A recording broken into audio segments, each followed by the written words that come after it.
అధిక బరువు అనేక సమస్యలకు కారణం. సాహితీ యోగా ఆన్లైన్ క్లాసులో జాయిన్ అవ్వండి.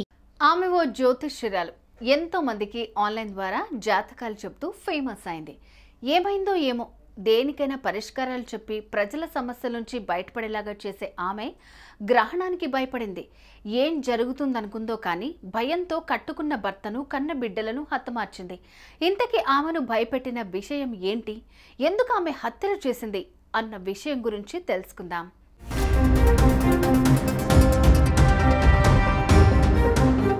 టెక్నాలజీ రంగంలో ఎన్ని విజయాలు సాధించినా కొంతమంది మాత్రం ఇప్పటికీ మూఢ విశ్వాసాలపై నమ్మకాలను నమ్ముతూనే ఉన్నారు. మంత్రాలు, తంత్రాలు, క్షుద్ర పూజలు, చేతబడి అంటూ ప్రజలను కొంతమంది మంత్రగాళ్ళు, బాబాలు మోసం చేస్తూనే ఉన్నారు. కొన్ని ప్రాంతాల్లో క్షుద్ర పూజల కోసం నరబలి కూడా ఇస్తున్నారు.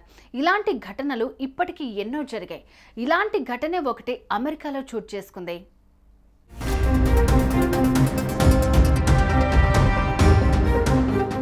అమెరికాలోని లాస్ ఏంజల్స్ కు చెందిన ప్రముఖ జ్యోతిష్యురాలు డానియల్ జాన్సన్. ఆమె ఆన్లైన్లో జాతకాలు చెప్తూ మంచి పేరు సంపాదించింది. ఏ సమస్యకైనా పరిష్కారం చెప్పేది. ఇక ఆమె జాతకాలు నిజమవుతున్నాయని నమ్మిన జనాలు డానియల్ జాన్స్తో జాతకం చెప్పించుకునేందుకు ఆసక్తి చూపించేవారు.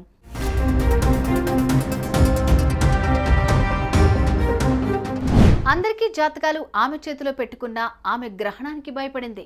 దక్షిణ కాలిఫోర్నియాలోని సూర్యగ్రహణం ఏర్పడింది. జ్యోతిష్యురాలైన డానియల్ గ్రహణానికి భయపడింది. ఈ గ్రహణం ఎంతో శక్తివంతమైనది.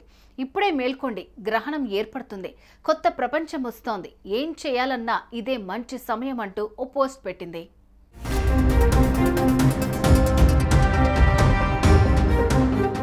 అయితే ఆ పోస్ట్ పెట్టిన కొద్ది సమయానికే డానియల్ జాన్సన్ తన భర్తను హత్య చేసింది.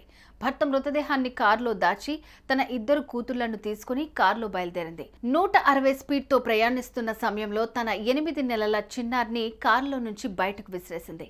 పాప అక్కడికక్కడే మృతి చెందింది. అది చూసి 9 ఏళ్ల మరో కూతురు భయంతో వణికిపోయింది.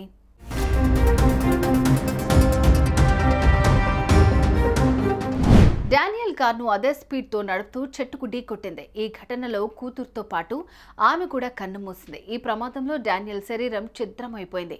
పోలీసులు డానియల్ని గుర్తించేందుకు చాలా సమయం పట్టింది. చనిపోయింది డానియల్ జ్యోతిష్యురాలని గుర్తించారు. మూఢనమ్మకాల కారణంగా ఒక కుటుంబం బలైపోయినట్లు పోలీసులు తెలిపారు. సుమన్ టీవీలో మీ పర్సనల్ అండ్ బిజినెస్ ప్రమోషన్స్ కోసం కింది నెంబర్కి కాంటాక్ట్ చేయండి.